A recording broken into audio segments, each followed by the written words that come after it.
ongoing racial reckoning in America is bringing unprecedented scrutiny to law enforcement. Recent high-profile incidents raise questions about whether police handle matters differently based on a person's skin color.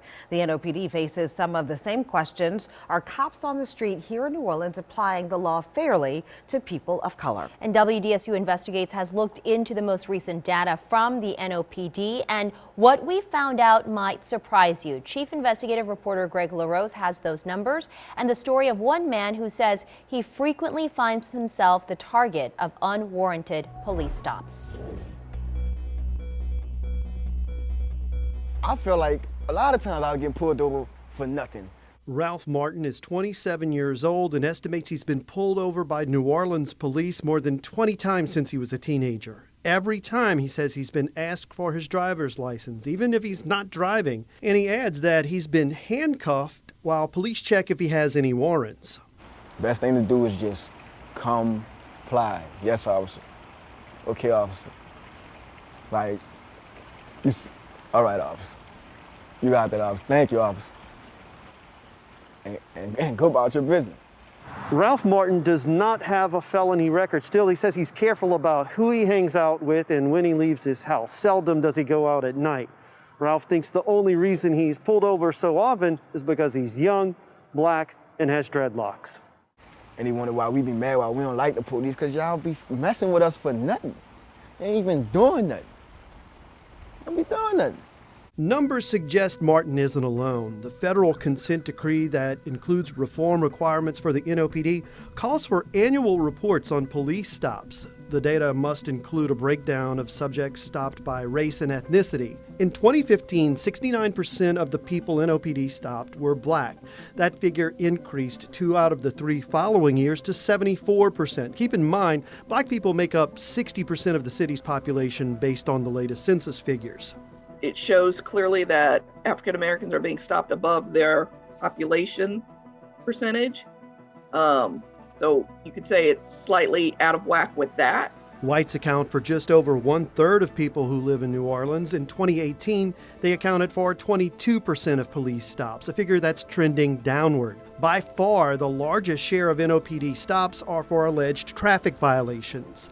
They accounted for more than 2/3 of stops from 2015 to 2018. Independent police monitor Susan Hudson notes a 1996 Supreme Court ruling that cleared the way for cops to use traffic stops as a pretext to look for other criminal activity.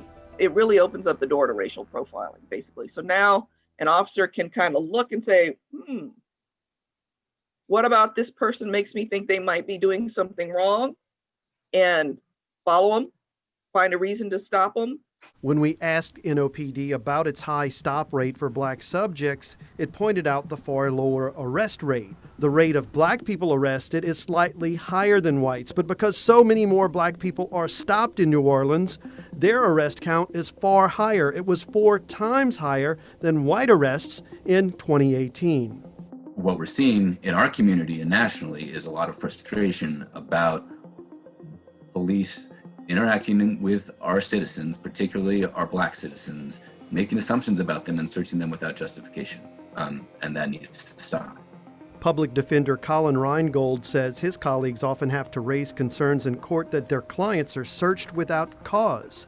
NOPD data shows searches of people or vehicles increased from 2015 to 2018. The large majority of these were deemed non-discretionary searches, meaning that department policy required the search because the suspect had a warrant or the officer found contraband in plain view.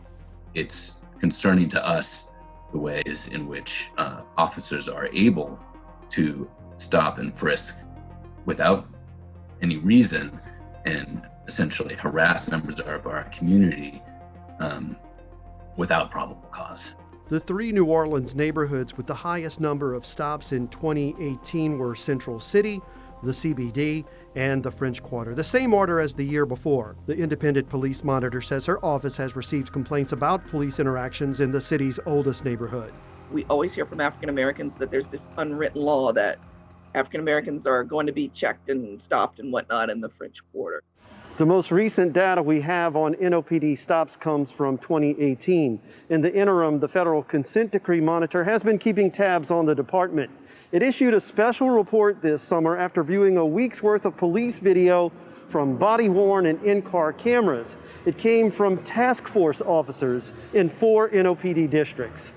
Among the findings of the monitor's audit were questionable stops and searches by task force officers, some of which were referred to the NOPD's Public Integrity Bureau, which handles in-house discipline for the department. You'll recall the NOPD suspended the use of its proactive task force units before the critical audit was made public and announced last month they would not return. As a result of these various deficiencies, we're agreeing with the monitors that we have some shortcomings. The cost of enforcing the federal consent decree is nearing $60 million for the city of New Orleans. Mayor Cantrell is eager to shed that expense, especially with the COVID-19 pandemic leading to furloughs at City Hall and for the NOPD. Once the federal monitor departs, the task of making sure the NOPD continues its reforms falls to the independent police monitor. Susan Hudson says the increasing disparities from police stops concern her, and she questions whether the changes called for in the consent decree will bring about lasting change. I'd challenge you to go look at cities that have been through a consent decree and see if it actually stops racial disparities and stops any use of force. I don't think it will, because these are systemic issues. We asked the NOPD if there was any additional context to consider when evaluating its data. A department spokesman said it's important to understand disparate stops does not equate to bias. There are many factors to consider, including demographics. The NOPD says its internal stop and search audits have not found systemic forms of unconstitutional policing. There's another interesting stat from the consent decree monitor's audit. From 2015 to 2018, there were 117 bias complaints against NOPD officers. So how many resulted in discipline over that 4-year period? 1. And that officer's penalty was to receive counseling. For WDSU Investigates, I'm Greg LaRose.